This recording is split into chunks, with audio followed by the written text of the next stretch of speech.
Yo l'équipe, j'espère que vous allez bien. En tout cas, moi ça va super. Aujourd'hui, je vais vous présenter 3 webtoons avec des héros bien charismatiques et bien déterminés à accomplir leurs objectifs. En plus de ça, ces 3 webtoons sont disponibles sur l'application Webtoon. Avant de commencer, je voudrais juste vous dire que c'est ma première vidéo, donc soyez indulgents et n'hésitez pas à me donner des conseils en commentaire. N'hésitez surtout pas également à vous abonner ou mettre un pouce bleu, ça m'aiderait énormément au niveau du référencement. Sur ce, commençons la vidéo.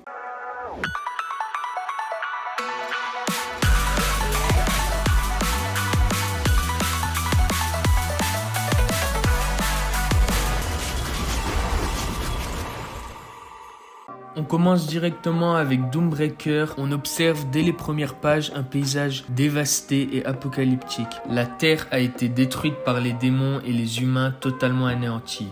Ou presque. Le dernier humain à être toujours en vie et le plus puissant d'entre eux est en train de perdre face au roi des démons. Zéphyr, à bout de force, lance alors une dernière attaque suicidaire et blesse la main du roi démon. Le roi des démons, qui a conquis 10 mondes et qui a un ego surdimensionné, est extrêmement frustré d'avoir été blessé par un humain et veut le combattre à nouveau. Malgré sa défaite, les dieux qui trouvaient la misère et le malheur des humains comiques et divertissants ont trouvé son combat amusant et ont été assez stupides pour donner une seconde chance à Zéphyr, afin qu'il puisse remonter le temps pour sauver l'humanité. Cette fois-ci, Zéphyr ne se laissera pas faire. Je vous conseille ce webtoon car les dessins sont de qualité et si vous voulez de l'action, vous serez servi. Le webtoon compte actuellement 39 chapitres sur l'application Webtoon.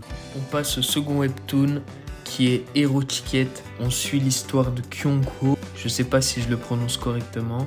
Il a une histoire assez tragique. Le gars a perdu tout ce qui lui était cher et en plus de ça, il se fait harceler au lycée. Ne trouvant plus de sens à la vie, il décide de mettre fin à ses jours. Il est cependant sauvé par Syrah qui s'avère être l'ange de la mort. Ouais, rien que ça. Après avoir appris que l'esprit de sa mère est encore sur terre, il passe un marché avec l'ange de la mort et il paie avec sa vie afin de pouvoir utiliser la force des héros morts. Je trouve que l'auteur a réussi à créer des personnages assez attachants. En plus de ça, les dessins sont magnifiques. On verra le héros utiliser l'esprit de plusieurs légendes. J'ai pas trop envie de spoiler, donc je vous laisse aller voir ça de vous-même. Dernier webtoon de cette vidéo et peut-être un des webtoons qui a le plus de potentiel dans ceux que je vous ai présentés aujourd'hui. Hero Killer, ça se passe dans un monde où il y a des héros dotés de dons qui doivent suivre le principe fondamental des héros, comme quoi entre une minorité et une majorité, la majorité doit être toujours sauvée. Mais à partir d'un certain moment, même s'il y a des victimes durant leur mission, les héros n'endossent aucune responsabilité.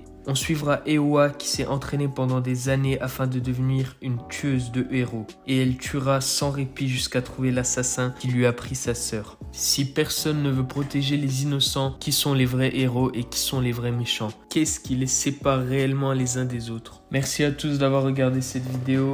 J'espère qu'elle vous a plu. Personnellement, je suis assez fier de moi pour une première vidéo. Si vous connaissiez déjà, dites-le moi dans les commentaires. J'essaierai de trouver des webtoons un peu plus exclusifs pour la prochaine vidéo. Sur ce, je vous souhaite une bonne journée, prenez soin de vous et on se revoit très vite pour une prochaine vidéo.